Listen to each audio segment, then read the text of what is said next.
bahwa Partai Demokrat kita ini didaftarkan oleh SBY di Direktorat Jenderal Kekayaan Intelektual. Artinya dia mendaftarkan Partai Demokrat sebagai milik pribadi, mendaftarkan atas nama Susilo Bambang Yudhoyono. Ini peristiwa pertama kali di dunia ada partai politik yang didaftarkan sebagai kekayaan pribadi. SBY mantan presiden, kok begini caranya dia gitu.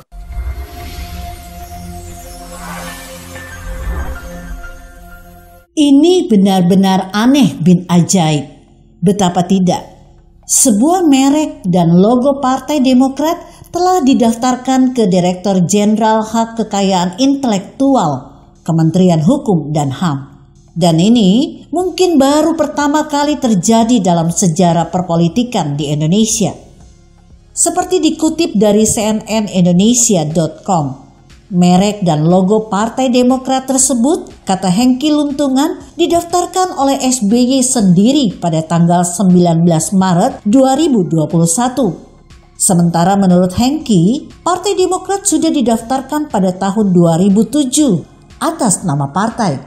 Detailnya, nomor pengumuman BRM 2115A, tanggal pengumuman 25 Maret 2021, nomor permohonan IPT 2021039318, tanggal penerimaan 18 Maret 2021, tanggal dimulai perlindungan 19 Maret 2021, dan tanggal berakhir perlindungan masih kosong.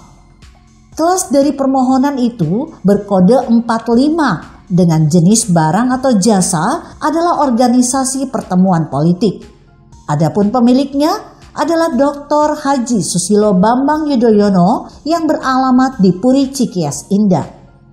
Kontan hal ini membuat kesal Max Sopakoa. Seperti dilansir republika.co.id, Max Sopakoa memperoleh informasi bahwa usaha mematenkan Partai Demokrat dilakukan SBY via perusahaan kosmetik yang tidak ada hubungannya dengan Demokrat. Namun, Max enggan menyebut nama perusahaan dimaksud. Bahkan menurut Max, ketika SBY mendaftar merek dan logo tersebut dilaksanakan secara diam-diam oleh SBY. Max menduga kubu Cikeas sengaja meramaikan isu lain demi memuluskan mematenkan merek Demokrat di Kemenkumham.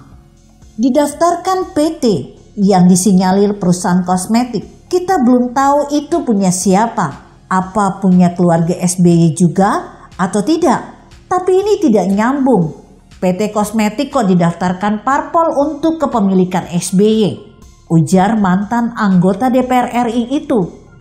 Max menuturkan dosa SBY yang ingin mematenkan Demokrat untuk pribadinya sungguh tidak bisa dimaafkan.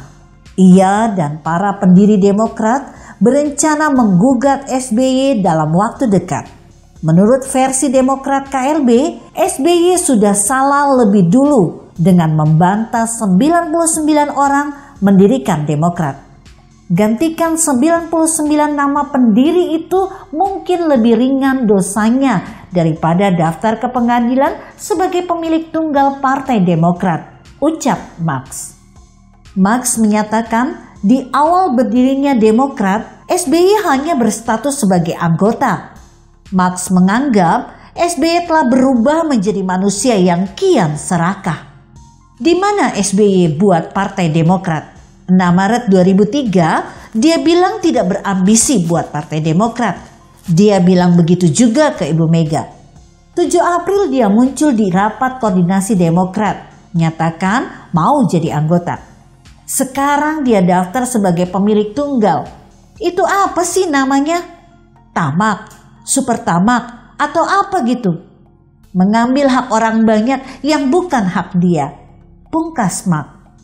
Republika coba meminta klarifikasi terkait kabar ini ke Demokrat kubu Cikeas. Kepala Badan Komunikasi Strategis Demokrat, Hersaki Mahendra Putra, menyatakan pihaknya memilih tidak menanggapi tudingan Demokrat hasil KLB tersebut. Lain halnya dengan pengamat politik dan Direktur Eksekutif Indonesian Public Institute atau IPI, Karyono Wibowo. Seperti diposting berita1.com, Karyono menilai SBY ingin membangun Partai Demokrat mirip perusahaan keluarga atau Cikeas Corporation. Dan ini malah menimbulkan sentimen negatif terhadap SBY dan Demokrat. Di satu sisi, kata Karyono, mungkin itu terobosan baru dalam tradisi partai politik di Indonesia. Tetapi jika pendaftaran nama dan segala atribut partai diatasnamakan secara pribadi, maka hal itu justru semakin meneguhkan bahwa SBY telah membangun dinasti di Partai Demokrat. Lanjut Karyono, jika langkah SBY mendaftarkan Demokrat sebagai hak intelektual secara pribadi dikabulkan, maka ini menjadi lonceng kematian demokrasi di Partai Demokrat. Kemudian dia mengungkapkan alasan lain yang menyebabkan SBY melakukan hal itu bisa jadi didorong oleh sikap paranoid, yaitu kekhawatiran yang berlebihan kepemimpinan Partai Demokrat jatuh ke tangan orang lain di luar Cikeas. Atau mungkin didorong rasa was-was jika kepemimpinan Demokrat ke depan jatuh ke tangan Muldoko sebagai ketua umum. Mestinya, tutur Karyono, SBY tidak perlu paranoid jika niatnya membangun Partai Demokrat dilandasi semangat untuk memperkuat nilai-nilai demokrasi dan dijiwai oleh karakter egaliter, bukan sekedar untuk melanggengkan kepentingan keluarga. Selain Demokrat, menurut Karyono, hampir semua partai di Indonesia cenderung terjangkit penyakit politik dinasti, tetapi tidak separah yang terjadi di Partai Demokrat. Ia berharap semoga ketua-ketua umum partai seperti Prabowo Subianto, Megawati Soekarno Putri, Muhaimin Iskandar, Zulkifli Hasan, Surya Paloh, Erlangga Hartarto, Suharto Monoarfa, dan lain-lain tidak mengikuti langkah SBY dengan mendaftarkan partai sebagai kekayaan intelektual secara pribadi. Ya, kita tidak tahu apa yang sebenarnya terjadi di Partai Demokrat, terutama pada diri SBY sendiri. Jika benar SBY melakukan hal seperti itu, berarti ia telah menutup pintu hatinya, kehilangan makna hidup. Sehebat apapun kau rasa profesimu, tidak ada yang istimewa. Kita semua sama-sama bernafas dan berdarah. Hari ini menggenggam kehidupan, esok mungkin menggenggam kematian. Firsa Besari. Jika Anda berpendapat lain, silakan berikan komentar Anda di kolom komentar. Saya Emma, Karisma 90.